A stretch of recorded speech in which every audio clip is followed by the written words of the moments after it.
Hi, I'm Cheryl Kagan, very proud to be the Senator for Gaithersburg and Rockville. Welcome to Kibbitzing with Kagan, brief chats with people I find fascinating.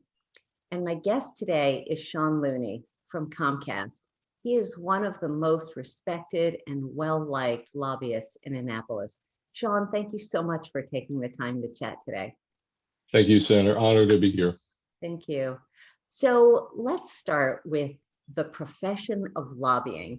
Most people think that lobbyists are, fat old white guys with cigars and money coming out of their pockets, and it's by definition sleazy and gross. How do you explain to people what lobbying is? Well, I am a fat old white guy, but I don't smoke cigars. I don't have any money flowing out of my pockets. But no, lobbying to me, if it's done correctly, is all about collaboration. It's about an elected official like yourself who wants to accomplish something or solve a problem or fix an issue. And it's the lobbyist sitting down with the legislator to say, here is your goal. I agree with the goal. Here are ways to get to the goal. Let's work together to make it happen. That's what an effective lobbyist does, in my opinion. Now, you've been at Comcast for about 13 years. Before that, at Verizon for about 13 years. And no, 18 years with Comcast, 13 years Verizon. That's a long career in telecommunications. You've seen a lot of changes. Talk about that. Talk about the telecom industry in particular. Well, it's funny because I started right out of school. I got an MBA right after college, and I started at New Jersey Bell in June of 1984. And those of you that know your telecom history know that in January of 84 was when the entire Bell system was broken up. Yep. So I started right after divestiture, and I've ridden this wave of telecom ever since. Wow. What's the thing that has surprised you the most in the industry? I think the growth of usage of telecom, it's almost like a challenge to keep up with the demand. And this was even before the pandemic when we saw a huge increase. But all the capacity that's out there, and still the use of data on fiber optic lines is just staggering. And if you looked at it pictorially, it's just incredible. The usage of data as it just grows exponentially. Right. So let's go back to lobbying as a concept. What did you want to be when you were a little kid? What was your goal? I mean, were you an astronaut or something? And how did that morph into lobbying? Well, it's funny. I've always loved public policy and politics. There's a photo of me at about the age of 7, sitting on the couch in Newark, New Jersey, reading the New York Star Ledger. Wow. So I've always had this interest in public policy. And I remember getting all worked up over the 72 election and who was going to win, and Nixon won. So I was 11 then. But I was working various jobs at New Jersey Bell, and late one night, the VP said to me, "Hey, I'm pretty impressed by you. What would you really like to do for the company?" I said, "I'd love to try some, political work." He goes, "Great. Let's put you in the Trenton office and see how it works out." And I started in the Trenton's office, and I never looked back. And I've now worked in Trenton, New Jersey, Capitol Hill, Washington, D.C., Annapolis, and Dover, Delaware. That's fantastic. As you may know, I knocked out my 50th state capitol last summer in the midst of COVID. Wow. Yeah, it's pretty cool. And 1972 was the start of my political career in the craziest way. I just remember being also 11 years old and blowing up balloons for George McGovern. Pretty random. That's not as auspicious a start. No one in your family ever kind of looked askance or, lobbyists, Sean, are you sure? My mother never understood exactly what I do for a living. Many people don't, but and one of our funniest stories is big family reunion. I'm working the tables like I do. I walk by my mother's table. She's sitting there with some older relatives, and my mother said, "And Sean's doing very well at AT&T." Now, I never worked at AT&T, but the fact that she knew I had a job, that was good enough for me. So. Funny. So you never looked at setting up your own shingle and taking multiple clients? You prefer to work with just one client at a time? I did, and that's a great question. When I decided to take an early retirement package from Verizon about 13 years ago, I thought about that and I spoke to some of those firms, but honestly, it was a matter of security. My kids were very young back then. Right now, Brendan's 23, Maggie's 21. So do the math, 13 years ago. They were pretty young, still had college education ahead of me. So I decided, if the opportunity presented itself, to stick with one client, a big company. Comcast at the time decided to open up their first in-house state lobbyist office in the country. And they asked me if I would be willing to do that. I said, sure, I'll try it and see how it goes. And 13 years later, they haven't caught on to me. So tell me your secret. I mean, as I said in my intro, you are one of the most well-liked and well-respected lobbyists. What are some tips for somebody who's thinking about going into lobbying? What makes you so effective? Well, I appreciate the compliment. I think what I try to do is I'm one of 8 kids, and thankfully we're all still alive. And Wow. all 8 of us, although being raised by the same mother and father, have incredibly divergent views of anything. Pick an issue, and all 8 of us have a different view. So, one, I've learned to respect different points of view. Number 2, what I learned, and I learned this the hard way, but is to ask a question and stop talking. Mhm. And you know this, I will say to you, Senator Kagan, you've introduced this legislation. Can you tell me why you introduced it, what problem you're trying to solve? And then I What the stop hell were talking you thinking, Kagan? and I let Senator Kagan answer the question. And then I will say, okay, great. So based upon what you've just said, I think we can get to the same goal, but you may want to do this because there are federal preemption issues or constitutional issues and that's kind of my job is to, because you know how challenging the 90-day session is and trying to keep up with all the issues. And you should not be expected, nor should your staff, to be a subject matter expert on anything. But that's what we're there for. So we can meet with you and say, hey, just so you are aware, here are some legal, constitutional, operational issues that may prevent you from enacting this legislation as you're considering introducing it. And you're one of the smart ones. You've learned to approach the subject matter experts before you introduce a legislation. So it's a lot easier to fix legislation before it gets introduced than after it gets introduced. So I try to tell legislators, please consider me as a subject matter expert, as a resource. Right. We may disagree on what you're trying to do and how you're trying to do it, but at least consult with me so I can at least make sure that it's technically and legally able to be accomplished. So I'll toss it back to you, which is you're one of the smart ones because you work with us exactly what you just said to help fix it rather than popping in at the bill hearing saying, surprise, we hate this bill, we're testifying against it without any collaboration or conversation in advance to see whether something was fixable. So what is the worst thing a lobbyist can do? I think to not be fully honest and transparent. One of the things I've learned to do is to say, hey, Senator Kagan, here is Comcast's point of view on the issue. And oh, by the way, here is what the other side will say. Here is why I disagree with that other side, what they're saying, but this is what they're going to say. Here are things that they're going to say that have validity, and we agree on these points, but we disagree on these. So, because you're going to find out anyway. Annapolis especially, it's a real small town, and it's very, very hard to keep anything secret. So I've just learned that I'm open and transparent as I can be. Most of the time I have the security of knowing that my position is correct. It may not, right or wrong. We don't get into that whole discussion. We could, but talk for an hour about that. But, I know that many times my position is correct on how to deal with an issue. And I just have to have confidence that hopefully the legislator will agree that my position is correct and go with that position. There you go. So let's pivot to legislators. Don't name names, obviously, and I know you wouldn't anyway, but the best and worst thing a legislator can do when dealing with a lobbyist. I think same thing, be honest. There are many times where and you and I personally have run it where you and I disagree on an issue. Tell me that, right? And if you can't vote the way I'm asking you to vote, tell me that too. And if it's because the chairman has told you that you have to vote this way, that's fine too. I get it. That's part of the business.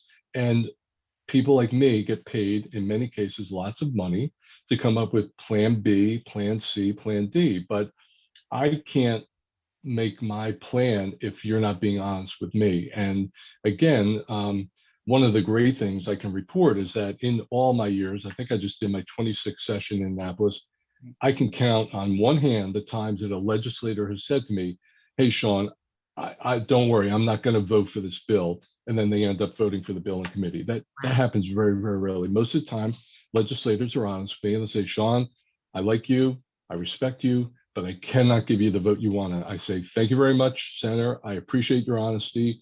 Let me figure out plan B. Right, right. Okay. So all of this was topsy-turvy during COVID. So talk to me about how you lobbied this past year. Well, thankfully, I had relationships from my many years in Annapolis, and even more thankfully, I had cell phone numbers. So I learned that they became very, very valuable to be able to text the legislator. And again, very few issues where it would rise to the level where I'd have to say, oh my gosh, I have to get to Senator Kagan either during this hearing or before this voting session. But on those cases where I had to do that, I would say something like, hey, there are a few issues raised in this hearing that are not exactly accurate. I'd love to discuss with you before you go into voting session. And again, most of the time the legislator would say, ooh, okay, that's something I should be aware of. They will call me or text me and we would talk about it. And I would give them the information they would need to hopefully make an educated vote. So I love the idea of the virtual hearing. I love the idea of having more people participate. Unlike a lot of my colleagues, I'm a big fan of as many people that could be truly engaged in the process, the better off we're going to be. So the pandemic and the virtual hearings allow more people to participate, which is only a good thing. Right. I have a million questions for you, and I just want to make sure I cover them all.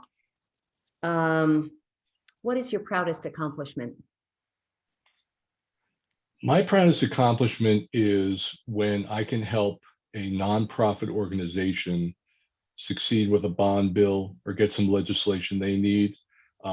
Because we take for granted, those of us that do this for a living, how to navigate the Byzantine world of Annapolis. But I love to find a nonprofit with an organization I believe in. I do a lot of work in the arts.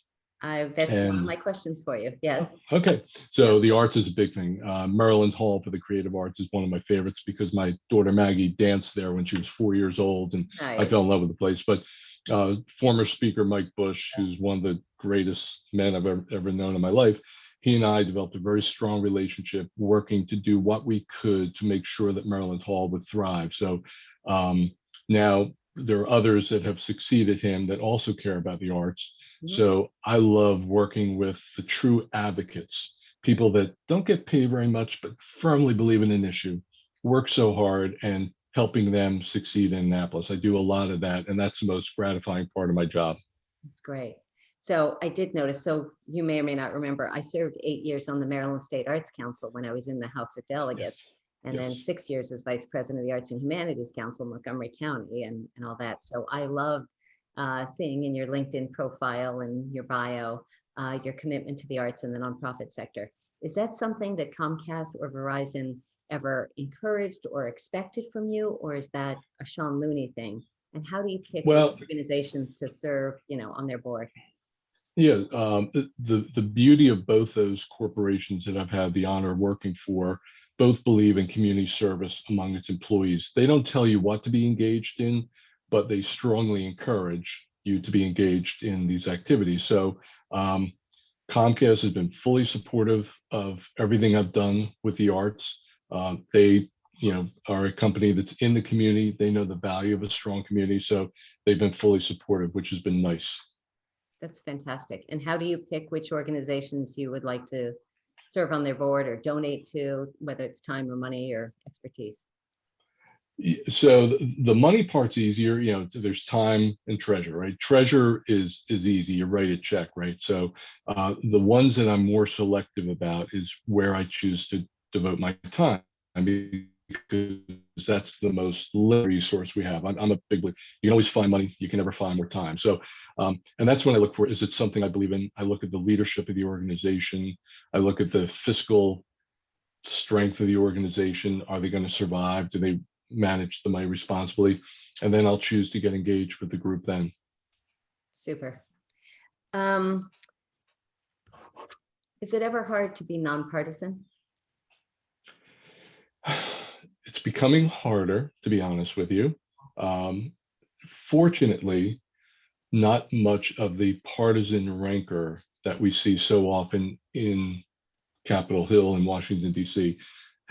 Not much of that has filtered to Annapolis, despite what people may think. But one of the things I love is many Democrats think I'm a Republican, many Republicans think I'm a Democrat. And so that's the way it should be, right? There are many of my colleagues who are very, very open and transparent about their political affiliation. But honestly, I'm a registered independent, just to tell, and I voted all over the place. And I think one of the things I've learned in this job is that party matters a little bit, but character matters a lot more.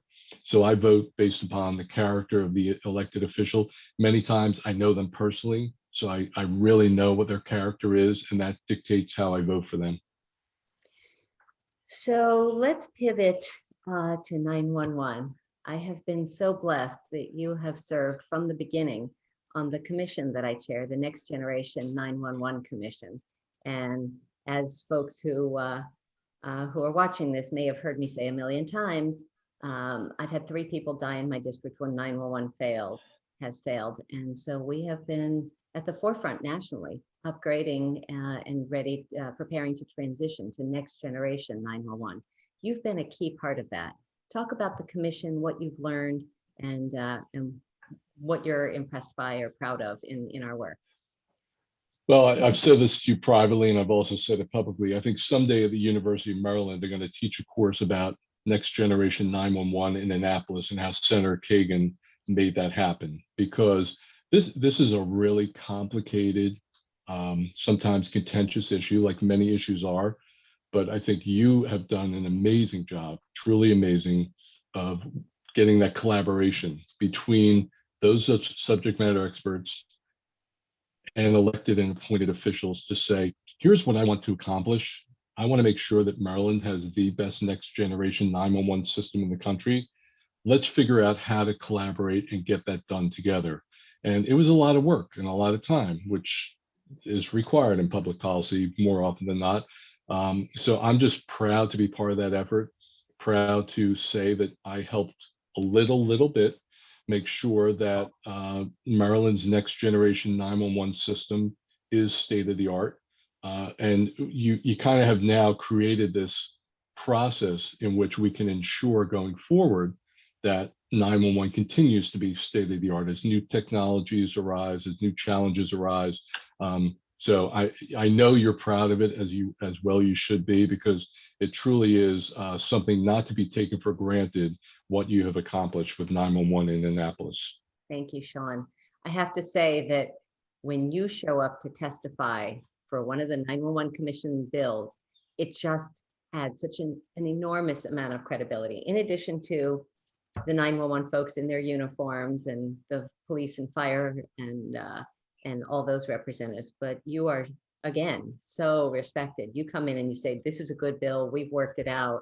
And they say, okay then. And the questions become muted mostly. And so I'm grateful for your engagement, participation, and support of our work. So truly. Honored to be part of it. Thank you. 2 more questions before we go to the Fast 5. One, is there anyone that you wouldn't lobby for? You know, next chapter or past chapter or hypothetically? Yes, but I will pass on answering that question. Fine, that's fair. That's part of the nonpartisan thing. Yes. That works. That works. 3 words that you would hope that someone would use to describe you professionally. Honest, respectful gentleman. I like it. All right. Well, it's time for the Fast 5, and that's always fun. So Sean Looney from Comcast, 5 quick questions to help people get to know you better.